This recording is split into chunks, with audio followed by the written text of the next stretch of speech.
I call Simon O'Connor.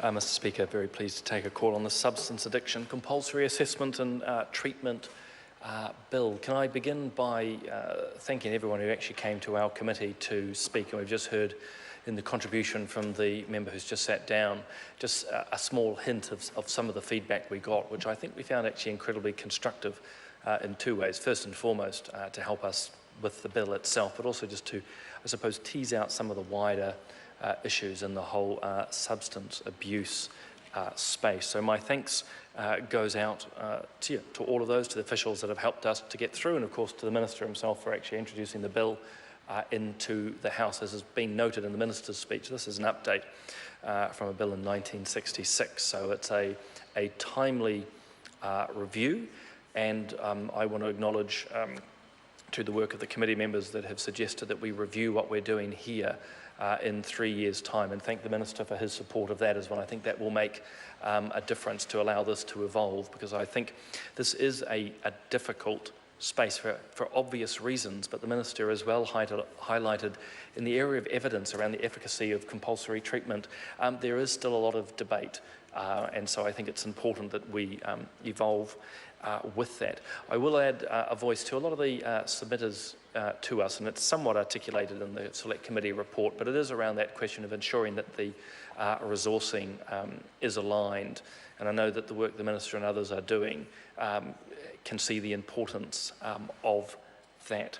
Look, Mr Speaker, first and foremost, I think it's really important to stress, as I have in previous, or the first reading, this is not a bill targeting those people with effectively low level, or what most people would anecdotally think of as substance addiction.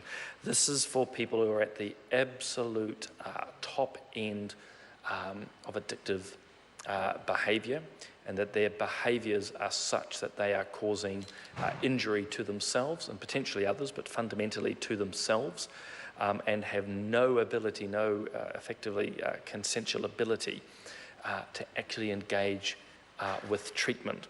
And those who have expressed some concern, again, this is sort of the heavy arm of the state, would certainly encourage them to get into the early pages of the bill, where we didn't actually make any changes, because I think the criteria laid down about who this applies to is really, really clear. And so Section 7 at the moment talks about the criteria for compulsory treatment, and as you might expect, the person has to have a severe substance addiction, but really importantly, of Parts C and D, and I think it's fundamental actually to a rather compassionate approach of the Minister and the Government, is that the compulsory treatment is deemed necessary, but fundamentally that appropriate treatment is actually available. There's no point in compulsorily pulling someone into treatment that doesn't exist, and so that's a challenge for all of us in this House, for the Government and certainly in the health sector, to make sure those services are available. The other important element too, and this comes up in Section 8, again unchanged, but I really want to stress to people that, again, this is not about low-level substance addiction. We're talking here about people who are featuring at least two of the following. One's what they call neuroadaptation, the long and the short, Mr Speaker, that your use of drugs, a person's use of drugs is such that their bodies become totally dependent on it and are able actually to function what appears at times quite normally. Secondly, they have to have a craving for the substance, and unsuccessful efforts in the past to control have been unsuccessful, and as I noted a bit earlier, they're causing harm to themselves. So it was even mentioned in an earlier speech, you may end up with someone who's actually in the palliative space, and now you're talking about something absolutely serious.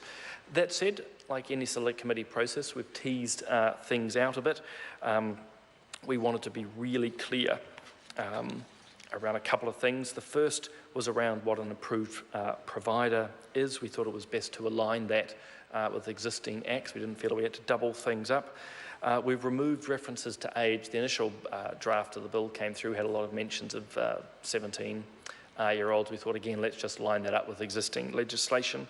It was mentioned by a previous speaker around the use of facilities. We wanted to be very clear where it was appropriate for these people to be held and treated, and we didn't want any ambiguity, particularly if these people, let's say, for example, are being pulled into police cells and stuff because they've done some harm to themselves. We wanted to be clear that these are not appropriate facilities.